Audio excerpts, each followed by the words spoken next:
সম্মানিত ভাইরা, রাসূল সাল্লাল্লাহু আলাইহি ওয়াসাল্লামের সম্মান আল্লাহ রাব্বুল আলামিন এতটাই দিয়েছেন, পৃথিবীর কোন মানুষ নবীর ইজ্জত সম্মান মাটির সাথে ধুলায় মিশিয়ে দিতে পারবে না। পারবে কখনো?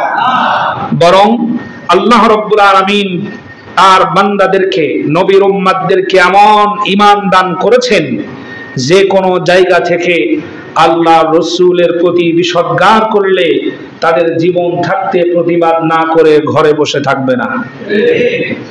প্রিয় বন্ধুগণ, সম্প্রতি আমাদের দেশে একজন পুলিশ এসআই আল্লাহ রসুল সাল্লাল্লাহু আলাইহি ওয়াসাল্লামকে নিয়ে কটূক্তি করেছেন তার বিবাহকে নিয়ে, কিন্তু বাংলাদেশে এখনো তেমন কোনো প্রতিবাদের ঝড় আমরা দেখতে পাচ্ছি না।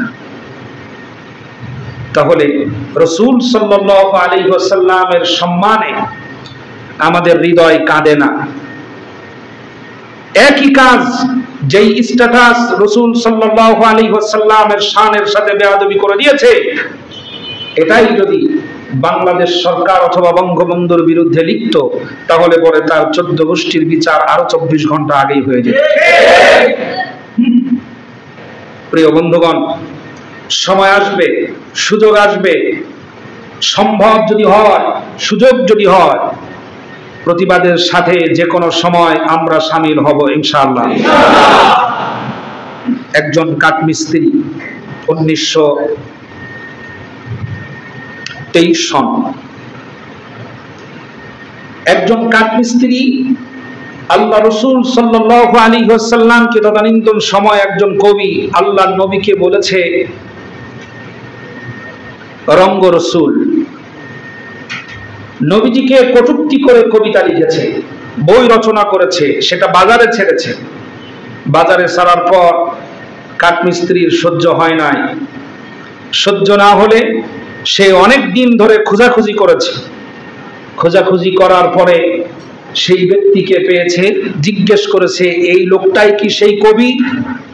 লোকেরা বলল, হ্যাঁ, ইনি সেই কবি। কাঠমিস্ত্রি আর দেরি না করে সোজা গিয়ে তার হাতের অস্ত্র দিয়ে তাকে খুঁচিয়ে খুঁচিয়ে হত্যা করেছে। সমস্ত লোকেরা তাকে হাতে নাতে ধরে ফেলেছে। পুলিশরা তাকে নিয়ে গেছে কোর্টে, আদালতে বিচার হবে, ফাঁসির রায় হবে।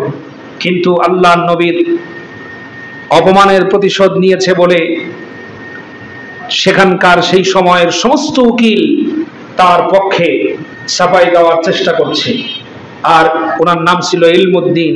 বলছে, ইলমুদ্দিন, কোর্টে দাঁড়িয়ে তুমি শুধু একটা কথা বলবে যে আমার মাথা ঠিক ছিল না, বাকিটা আমরা দেখব।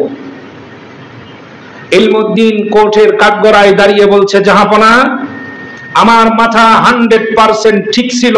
সজ্ঞানে বুঝিয়া স্বেচ্ছায় আল্লাহ রসুলের দুশমনকে আমি হত্যা করেছি। আজ সেই সকল কাঠমিস্ত্রির খুব দরকার, ঠিক না?